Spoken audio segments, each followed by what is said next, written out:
What is up, everybody? It's RC, and today we are going to be reviewing Cyberfrog Unforgettable Tales number 2. Now, this is a continuation of Unforgettable Tales number 1, obviously, and actually came across something rather interesting that will probably put an explanation as to how these stories fit into the Cyberfrog universe. And it's within the book itself.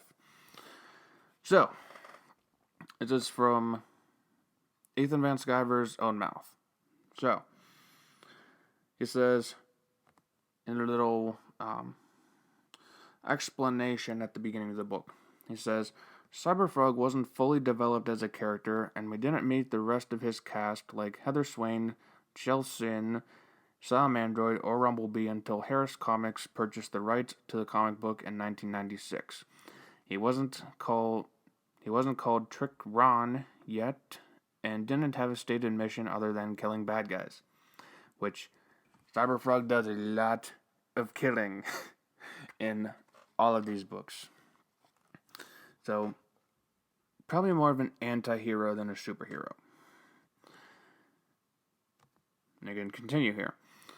But one thing remains consistent. Giant bugs eat hipsters until Cyberfrog intervenes. That's the plot, folks. And boy oh boy is Ethan right with that. Because this book, again, it continues this story with Cyberfrog and the villain Deathfly. And this book actually made me laugh a couple of times whenever I was reading it for the first time. It still gives me some chuckles. And it also lets you see some of Cyberfrog's powers at this time. Like, where is it? At one point, he is sort of battling this group of characters called Rush Hour, which you'll see on this page. And over here, you'll see Cyberfrog, spitting his tongue out.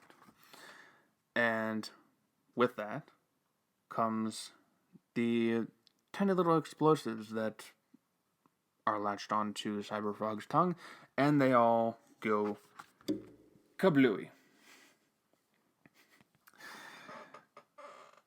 Definitely a very interesting power, and something that I think would actually be rather interesting to see in the continued story with Bloodhoney and Wreck Planet and all of that.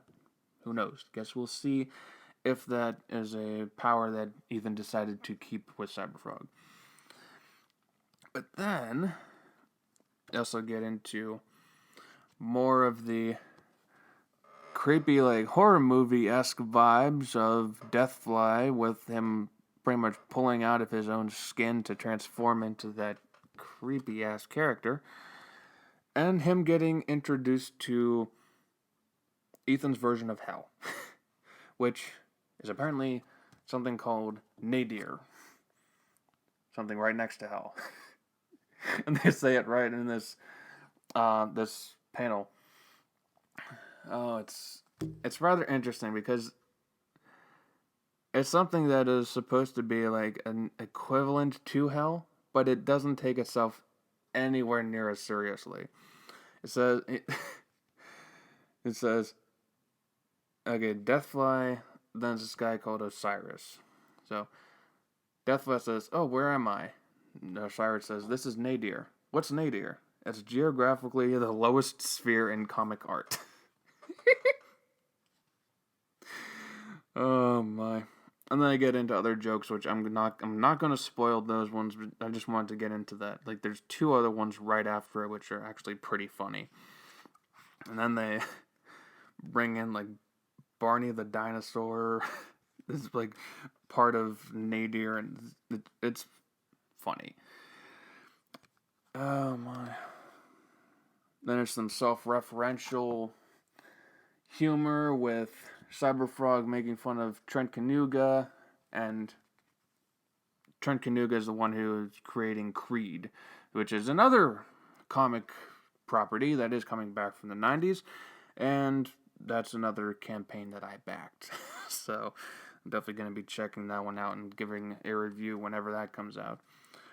And then you have Deathfly himself finally interacting with Cyberfrog, and Cyberfrog doesn't give a shit. He's more concerned about figuring out something that rhymes with Canuga. Is it something that rhymes with Canuga? Either that or he's trying to make a song about it. I don't know. Whatever he's trying to do. And then it's just a very funny sort of situation where it's these books are like dark humor, situational humor, self-referential humor, self-deprecating humor, all the types of humor that is funny and appeals to people like me. This book it's pretty like it's a lot like the first book, where you can take it or you can leave it. You're not going to miss out on Bloodhoney or Wrecked Planet or anything like that. But I think it's a worthwhile addition to the Cyberfrog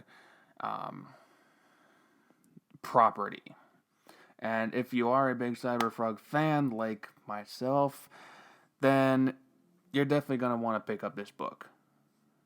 If you don't have the money at the time, then you can skip it, but it's definitely a worthwhile addition whenever you get a chance.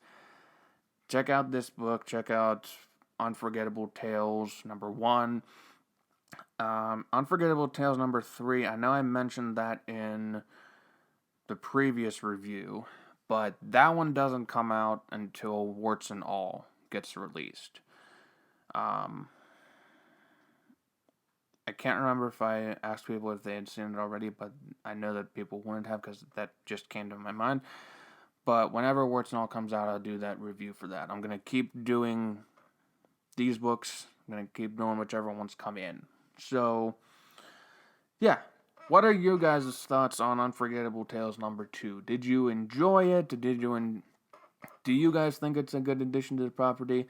Let me know down in the comment section below. Leave a like, again, comment, subscribe, all that fun stuff, and I will see all of you guys in the next video.